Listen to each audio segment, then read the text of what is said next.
Good morning student, केम छो? मजामां? આપણે 11મા પ્રકરણમાં આજે જોઈએ ક્ષેત્રફળ અને પરિમિતિમાં નીચેના આકારોની જોડીઓમાં કોનું ક્ષેત્રફળ વધારે છે તે શોધો અને જણાવો। તમારે પરીક્ષામાં આવશે, તમને બે આકૃતિ આપેલી હોય, કોઈ પણ આપણે આકૃતિ લઈએ, એક ચોરસ લઈએ, એની લંબાઈ કેટલી છે તો 6 સેન્ટીમીટર। હવે એક લંબચોરસ લઈએ,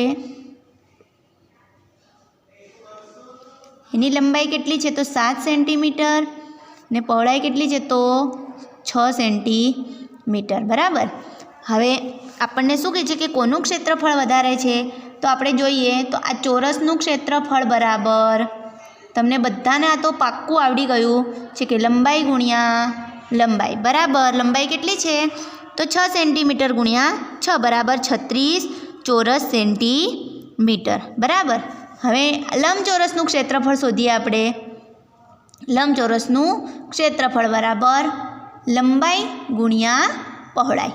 હવે લંબાઈ કેટલી છે તો 7 સેન્ટીમીટર ને પહોળાઈ કેટલી છે 6 સેન્ટીમીટર, કેટલી છે 6, તો 7 6 42 ચોરસ સેન્ટીમીટર, કેટલી છે 42 ચોરસ સેન્ટીમીટર।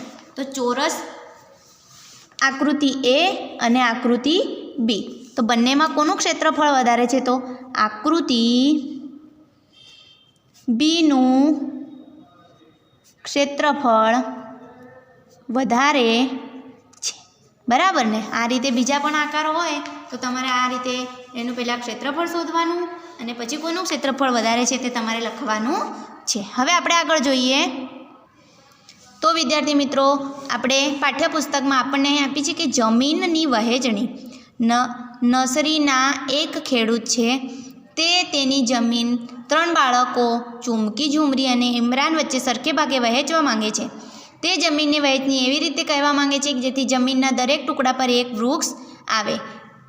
તે તેની જમીન નીચે મુજબ દેખાય છે। આપણને આખું જમીન એક આપી દીધી છે, આટલી જમીન છે અને એનામાં 3 વૃક્ષ છે, એક લાઇનમાં 2 વૃક્ષ છે અને એક આ બાજુ વૃક્ષ છે।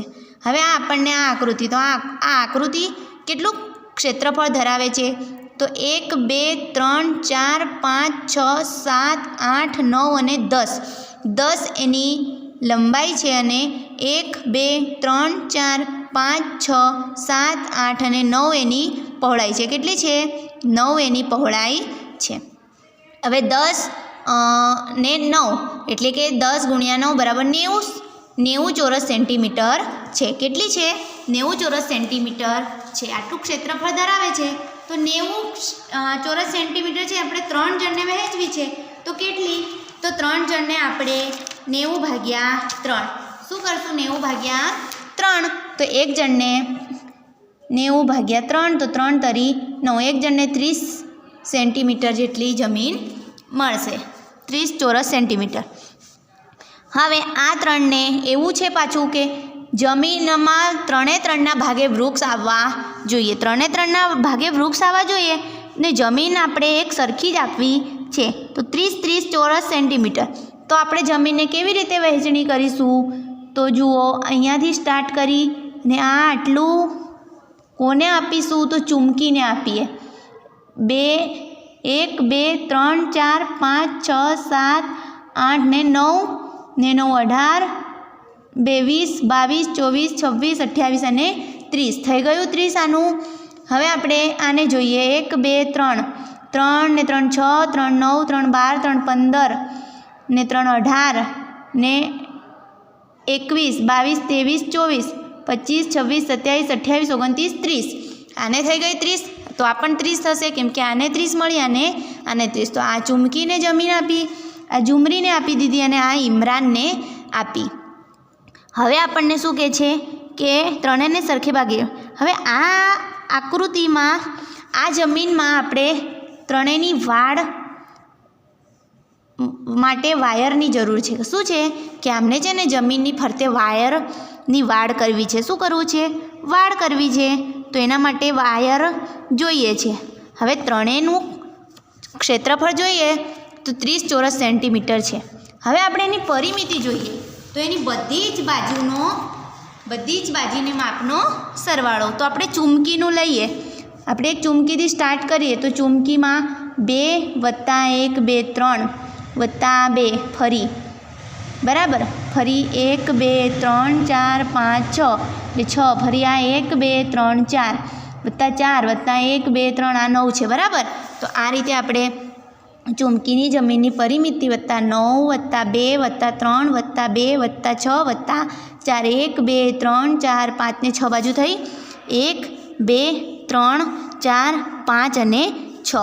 હવે દરેકનો સરવાળો કેટલો થયો તો 26 મીટર થયો. એવી રીતે ઝુમરીની જમીનની પરિમિતિ જોઈએ આપણે બરાબર. તો આ થઈ 3 ફરી 1 2 3 4 5 6 7 8 8 થઈ. ફરી આપણે લઈએ 1 2 3 4 5 લઈએ. ફરી 1 2 અને 3 લઈએ. ફરી આ 1 ને 2 લઈએ બરાબર. અને આ 1 2 3 4 5 એને આ રીતે તમારે વાડ કરવી છે એટલે એટલી બધી બાજુઓનો માપનો સરવાળો કરવો પડશે. તો 3 + 8 + 5 + 3 + 2 + 5 1 2 3 4 5 6 બાજુ થઈ 1 2 3 4 5 અને આ 6 બાજુ થઈ. તો એનો સરવાળો થયો 24. એવી રીતે ઇમરાનની પણ આ રીતે બધી બાજુનો સરવાળો તો 1 2 3 4 5 6 તો એની કેટલી થઈ 24 થઈ. જોઈ લઈએ આપણે ઇમરાન ક્યાંથી સ્ટાર્ટ થાય અહીંયાથી 1 2 3 4 5 અને 6. તો આનું થઈ ગયું તો 24 મીટર થઈ બરાબર.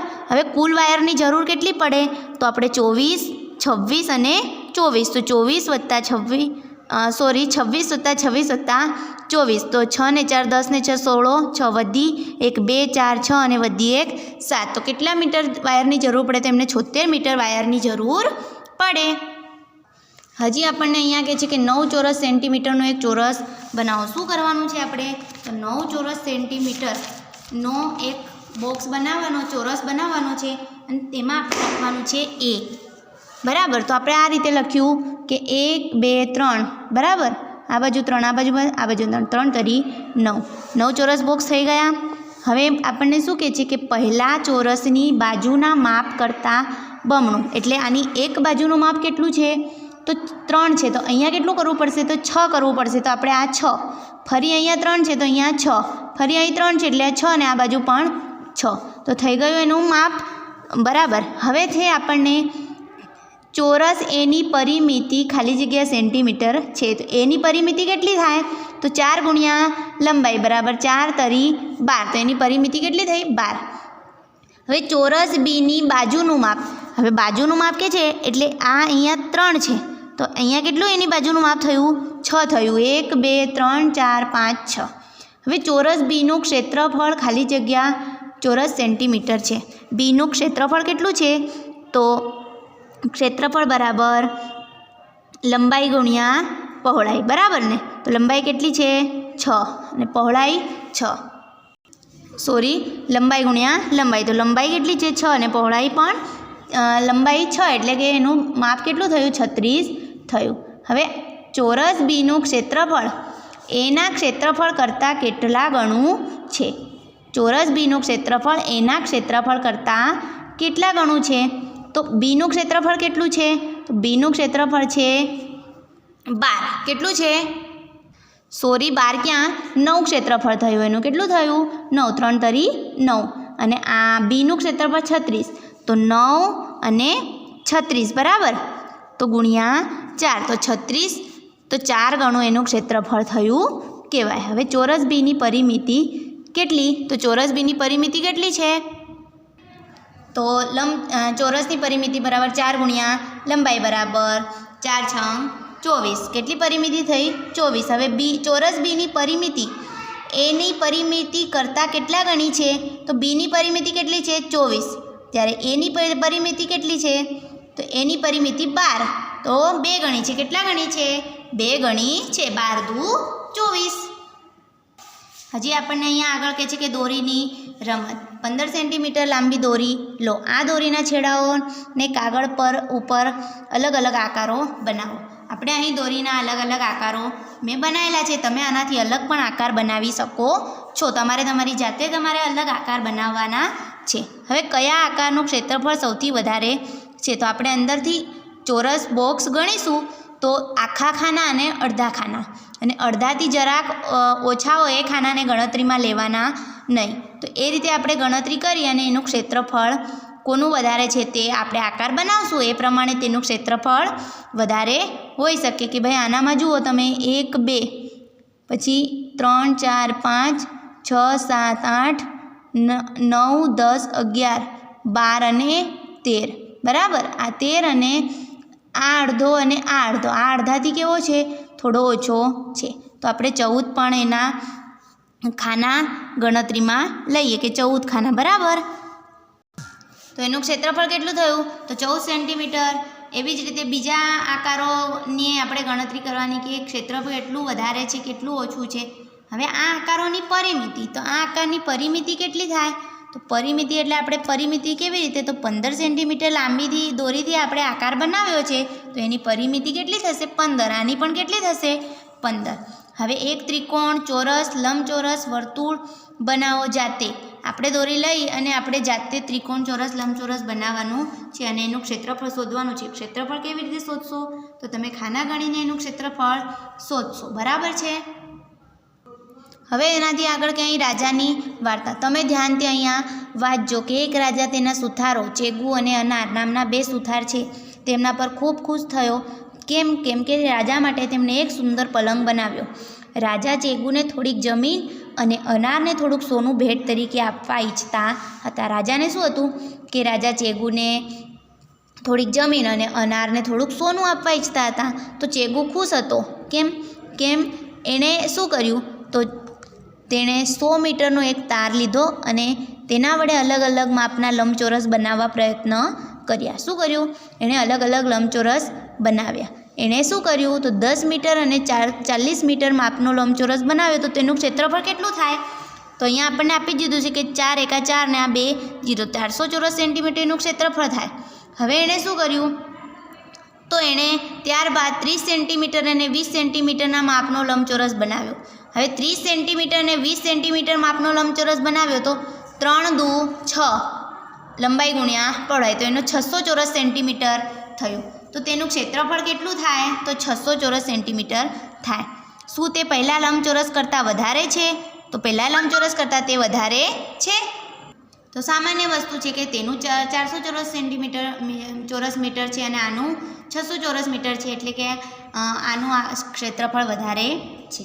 હવે વિદ્યાર્થી મિત્રો, આપણે આવા અલગ અલગ બીજા પણ આકાર બનાવી શકીએ છીએ. તો આ 100 મીટરના તારથી તે બીજા લંબચોરસ બનાવી શકશે. આ તમામ લંબચોરસમાંથી કોનું ક્ષેત્રફળ વધુ હશે તે અંગે ચર્ચા કરો. તો તમે અલગ અલગ માપથી આકાર બનાવી શકો છો. તમે 25 મીટરનો ચોરસ પણ બનાવી શકો છો. તો તેનું ક્ષેત્રફળ કેટલું થાય? તો 25 મીટરનું ક્ષેત્રફળ એટલે 25 ગુણ્યા 25 બરાબર 25 ગુણ્યા 25 એ 25નો વર્ગ કેટલો થાય? તો 625 થાય. તો એનું ક્ષેત્રફળ કેટલું થયું? 625. એવી જ રીતે તમે 15 સેન્ટીમીટર અને 35 સેન્ટીમીટરનો પણ લંબચોરસ બનાવી શકો છો. તો 15 ગુણ્યા 35, તમે 15 ગુણ્યા 35 કરશો તો તમને કેટલો જવાબ મળશે? તો 525. કેટલો મળશે? 525. તો આનો કેટલું ક્ષેત્રફળ થયું? 525. આનો 625. તો કોનું ક્ષેત્રફળ વધારે? તો ચોરસનું ક્ષેત્રફળ વધારે થયું. આ પ્રમાણે હવે અહીંયા જુઓ કે 800 ચોરસ મીટરની જમીન ઘેરાઈ શકે તે પ્રમાણે હદ બનાવવા વિવિધ પ્રયત્નો કરવા લાગ્યા. 800 ચોરસ મીટર ક્ષેત્રફળ હશે. ચેગુની પત્ની તેને તારની મદદથી એ વર્તુળ બનાવવાનું કહે છે. તે જાણતી હતી કે તેનું ક્ષેત્રફળ 800 ચોરસ મીટર છે. હવે 800 ચોરસ મીટર જમીનની હદ બનાવવા માટે તે વિવિધ અલગ અલગ તાર બનાવવા. આપણે હમણાં ચૂમકી ઝુમરીને ઇમરાનવાળું જોયું એ પ્રમાણે કે ક્ષેત્રફળ બધાનું સરખું જ છે પણ પરિમિતિ અલગ અલગ થાય. કેવી રીતે? તો જુઓ, એણે અલગ અલગ માપના લંબચોરસ બનાવ્યા. શું કર્યું? અલગ અલગ માપના લંબચોરસ બનાવ્યા. પછી છે ને આપણે એની હદ તૈયાર કરવી છે એટલે આપણે પરિમિતિ શોધવી પડે. તો કઈ રીતે? તો આપણે પહેલાં આકારની પરિમિતિ જોઈએ. તો કઈ રીતે? તારની પરિમિતિ બરાબર 2 કૌંસમાં લંબાઈ વત્તા પહોળાઈ. કેમ કે લંબચોરસ છે. 2 કૌંસમાં લંબાઈ 40 વત્તા પહોળાઈ 20, તો 40 ને 20 કેટલા થાય? 60. તો 2 કૌંસમાં 60 એટલે કે 60 ગુણ્યા 2 બરાબર 120 મીટર. એવી જ રીતે આની અને આની પણ તમારે પરિમિતિ શોધવાની છે. હવે આ ત્રણેયની પરિમિતિ તમે શોધશો તો તમને ખબર પડશે કે એક જ ક્ષેત્રફળ ધરાવતી જમીનની અલગ અલગ પરિમિતિ હોઈ શકે. જો આનું બી ક્ષેત્રફળ 800 છે, આનું પણ 800 છે અને આનું પણ 800 છે. જ્યારે આની પરિમિતિ અલગ થશે, આની પરિમિતિ પણ અલગ થશે અને આની પરિમિતિ પણ અલગ થશે. તો વિદ્યાર્થી મિત્રો, આપણો આ 11મો ચેપ્ટર ક્ષેત્રફળ અને પરિમિતિ અહીં પૂર્ણ થાય છે. તો તમારે આખા ચેપ્ટરનું રિવિઝન કરવું અને હું તમને જે લખવા આપું એ તમે તમારી નોટમાં વ્યવસ્થિત ઉતારજો. રોજનું રોજ ઉતારજો. નોટ ચેક કરવા આવે છે તો આજે એક દિવસનું લખેલું હોય ને 2 અઠવાડિયા સુધી લખેલું હોતું નથી, એવું કરવું નહીં. રોજનું રોજ લખશો તો જ તમને પરીક્ષામાં સમજ પડશે.